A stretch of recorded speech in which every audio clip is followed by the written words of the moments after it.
வணக்கம். பரபரப்பு மீடியா செய்திகளுக்காக நான் நிரோஷன். சீனா தனது அடுத்த 5ஆம் தலைமுறை விமானம் என்று குறிப்பிடும் J-35A போர் விமானங்களை பாகிஸ்தானுக்கு விரைவாக வழங்க திட்டமிட்டுள்ளது. முதல் தொகுதி 2026ஆம் ஆண்டின் தொடக்கத்தில் எதிர்பார்க்கப்படுகிறது என்று இப்போது பேச்சு அடிபட தொடங்கியுள்ளது. மூத்த ராஜதந்திர மற்றும் இராணுவ வட்டாரங்கள் தெரிவித்ததாக பாகிஸ்தான் ஊடகங்களில் இந்த தகவல் அடிபடுகிறது.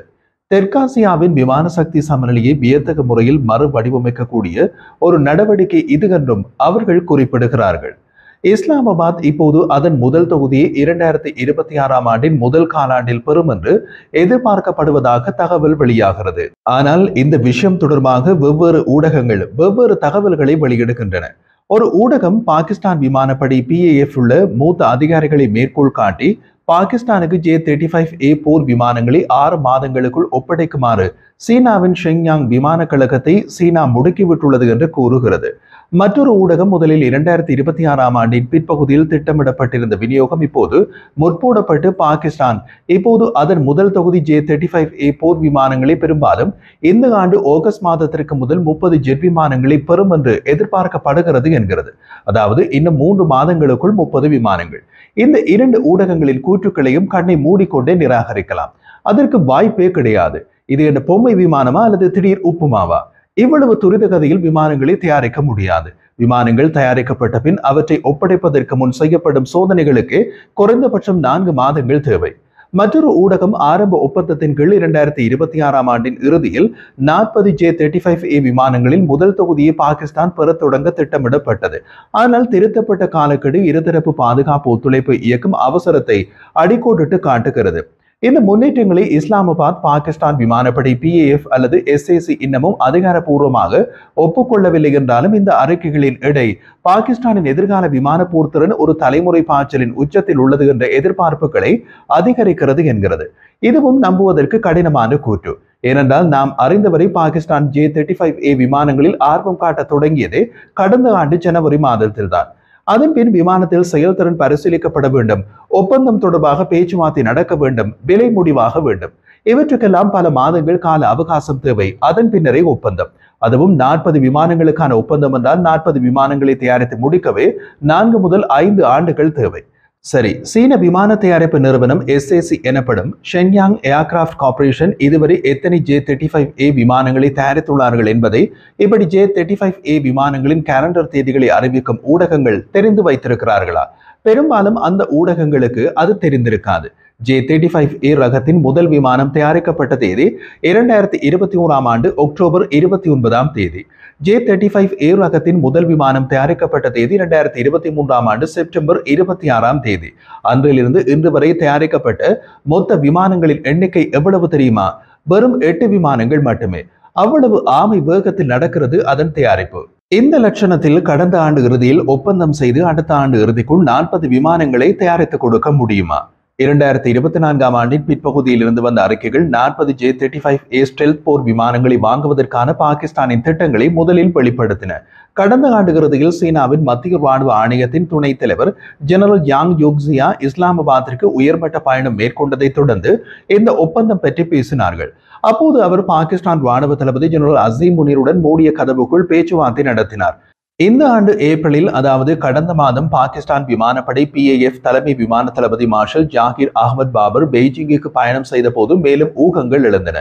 ஏப்ரல் 8ஆம் தேதி அவர் பாதுகாப்பு அமைச்சர் டாங் ஜூனை சந்தித்ததாக அதிகாரப்பூர்வ சீன ஊடகங்கள் பின்னர் உறுதிப்படுத்தின.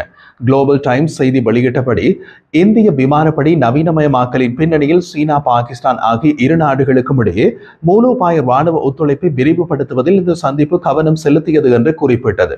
ஆனால் இன்று வரை விமானம் வாங்குவதற்கான ஒப்பந்தம் செய்யப்பட்டதாக அதிகாரப்பூர்வமான அறிவிப்பு எதுவும் கிடையாது. கடந்த ஆண்டு இறுதியில் ஒரு குறிப்பிடத்தக்க அறிக்கையில் பாகிஸ்தான் விமானப்படை தளபதி மார்ஷல் ஜாகிர் அகமது பாபர் J-35A வாங்குவதற்கான பேச்சுவார்த்தைகள் நடந்துள்ளன, இது விரைவில் பாகிஸ்தான் விமானப்படையின் ஒரு பகுதியாக மாறும் என்று கூறினார். பாகிஸ்தான் ஊடக அறிக்கைகள் J-35A தளத்தில் செயல்பாட்டு மாற்ற பயிற்சிக்காக PAF விமானிகளின் ஒரு குழு ஏற்கனவே சீனாவுக்கு அனுப்பப்பட்டுள்ளதாக குறிப்பிட்டுள்ளன. பாகிஸ்தான் ஊடகங்கள் இது 5ஆம் தலைமுறை விமான சக்தி திறனை நோக்கி பாகிஸ்தானின் முன்னோக்கிய வேகத்திற்கு உறுதியான ஆதாரத்தை வழங்குகிறது என்றன. ஒப்பந்தமே இல்லாமல் PAF விமானிகளுக்கு சீனா பயிற்சி கொடுக்கிறதா என்று யாரும் கேட்கவில்லை. இப்போது நாங்கள் தான் கேட்கின்றோம். பாகிஸ்தானுக்கு J-35A விமானங்கள் 3 மாதத்தில் வருகின்றன. பாகிஸ்தான் ராணுவ தளபதி ஜெனரல் அசீம் முனிருடைய பிறந்த நாளில் வருகின்றன என்று கதை விட்டுக் கொண்டிருந்தவர்களுக்கு ஒரு ரகசியம் சொல்லட்டுமா?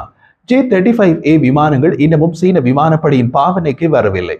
6 மாதங்களுக்கு முன் கடந்த ஆண்டு நவம்பர் நடுப்பகுதியில் சீனாவில் நடந்திருந்த ஜுவாய் விமான கண்காட்சியில் நில அடிப்படையிலான J-35A விமானம் முதலில் காட்சிப்படுத்தப்பட்டது. J-35A போர் விமானம் எப்போது சீன விமானப்படையின் பயன்பாட்டிற்கு அனுப்பப்படும், பின்னர் விமானம் எங்கு வைத்து இயக்கப்படும் என்பது தெளிவாக தெரியவில்லை என்று சீன பாதுகாப்பு ஆய்வாளர்கள் அப்போது தெரிவித்திருந்தனர். இதுவரை தயாரிக்கப்பட்ட 8 J-35 விமானங்களும் மாதிரி விமானங்கள் தான், அதாவது புரோட்டோடைப். இந்த புரோட்டோடைப் விமானங்களை ஒருபோதும் திட்டமிட்டபடி முழுமையான செயல்பாட்டுடன் இருப்பதில்லை. அவற்றை வைத்து போர் புரிய முடியாது. அவை பல்வேறு சோதனைகளுக்கு உட்படுத்தப்படுகின்றன. அதன் பின்னரே அந்த விமானங்களை வாங்குவதா என்று சீன விமானப்படை முடிவு செய்து அவற்றை வாங்குவதற்கான ஒப்பந்தம் செய்வார்கள்.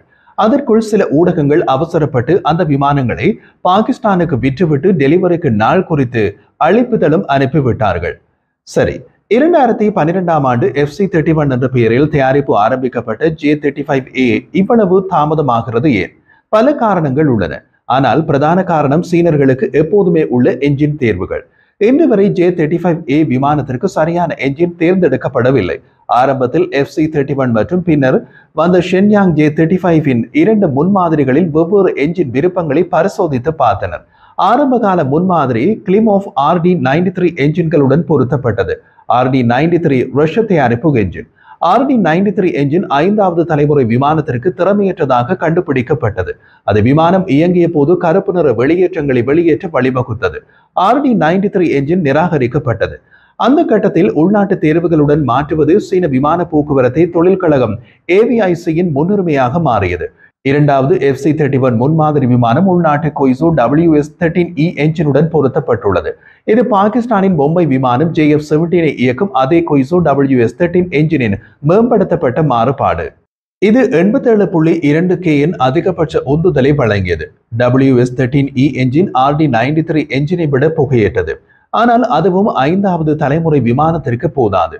மேம்படுத்தப்பட்ட ஷென்யாங் J-35 WS-13E என்ஜினின் மேம்படுத்தப்பட்ட WS-13X என்று அழைக்கப்படும் கொய்சோ WS-21 என்ஜினால் இயக்கப்படுகிறது. WS-21 93.2 kN உந்துதலை வழங்குகிறது. இது ஷென்யாங் J-35 விமானத்தின் உடல் பகுதியை உதற வைத்தது. அதன் பின் கொய்சோ WS-19 என்ஜினை முயன்று பார்த்தார்கள். இது அதிக உந்துதல் எடை விகிதத்துடன் கிட்டத்தட்ட 110 தொடக்கம் 116 kN உந்துதலை உற்பத்தி செய்யும் திறன் கொண்ட என்ஜின். WS-19 என்ஜின் பொருத்தப்பட்டிருக்கும் போது J-35 சூப்பர் க்ரூஸ் செய்யும் திறன் கொண்டதாக கூறப்பட்டது. அது 4வது தலைமுறை விமானத்திற்கு ஓகே, 5வது தலைமுறை விமானத்திற்கு போதாது. ஒப்பிட்டு பார்க்க போகிறீர்களா? அமெரிக்க தயாரிப்பு F-35 Lightning II விமானத்தில் இருப்பது Pratt & Whitney F-135 என்ஜின். அது 191 kN உந்துதலை உற்பத்தி செய்யும் திறன் கொண்ட என்ஜின். அதனுடன் 110 தொடக்கம் 116 kN உந்துதலை உற்பத்தி செய்யும் கொய்சோ WS-19 என்ஜினை ஒப்பிட முடியுமா? ஓட்டோவையும் BMW காரையும் ஒப்பிடுவது போல இருக்கும். அமெரிக்க Pratt & Whitney F-135 என்ஜினின் ஒட்டுமொத்த அழுத்த விகிதம் 28:1. சீனர்கள் அதற்கு அருகில் கூட போக முடியாது. இதுதான் சிக்கல். இதனால் தான் J-35 வெறும் 8 விமானங்களை தயாரித்துவிட்டு தகுந்த என்ஜின் தேடிக்கொண்டு இருக்கிறார்கள். J-35 விமானத்தை பாகிஸ்தானுக்கு வாங்கி கொடுக்க விரும்பும் ஊடகங்கள் முதலில் சீனர்களுக்கு ஒரு தகுந்த என்ஜின் வாங்கி கொடுங்கள், உங்களுக்கு புண்ணியமாக போகும். இதுவரை கிடைத்த தகவல்களின் அடிப்படையில் ஒற்றை இருக்கை இரட்டை என்ஜின் கொண்ட ஸ்டெல்த் போர் விமானமாக கட்டமைக்கப்பட்ட J-35A மேம்பட்ட ஏவியானிக்ஸ், குறைந்த கவனிக்கக்கூடிய வடிவமைப்பு மற்றும் நிகழ்நேர போர்க்கள ஒருங்கிணைப்பு ஆகியவற்றுக்கு ஒருங்கிணைக்கிறது என்று கூறப்பட்டுள்ளது. அதன் தயாரிப்பு நிறுவனம் வெளியிட்ட தகவலில் J-35A விமானம் ஒரு நெட்வொர்க் செய்யப்பட்ட போர்க்கள ஒருங்கிணைப்பாளராக செயல்படவும், எதிரி இலக்குகளை பெறவும், SAM பேட்டரிகள் போன்ற பிற தளங்களுக்கு இலக்கு தரவை விநியோகிக்கவும், ஸ்டெல்த் போர் விமானங்கள் மற்றும் குறைந்தபட்ச RCS குரூஸ் ஏவுகணைகள் உட்பட அச்சுறுத்தல்களை தடுக்க நீண்ட தூர வெடிப்பொருட்களை வழிநடத்தவும் வடிவமைக்கப்பட்டுள்ளது. இதன் மேம்பாடு சீன ராணுவ போக்குவரத்தில் ஒரு மூலோபாய மையத்தை குறிக்கிறது. இது J-7, J-8 மற்றும் பழைய J-10 வகைகள் உட்பட வயதான மரபு வழி விமானங்களை இறுதியில் மாற்றுவதற்கு மலிவு விலையில் ஆனால் ஆபத்தான விமானங்களை களமிறக்குவதை நோக்கமாக வைத்திருக்கிறது. இதுதான் இந்த விமானம் பற்றி விமான தயாரிப்பு நிறுவனம் வெளியிட்டுள்ள தகவல். கேட்க நன்றாக இருக்கிறது. ஆனால் முதலில் J-35 பறக்குமா என்று சொல்லுங்கள்.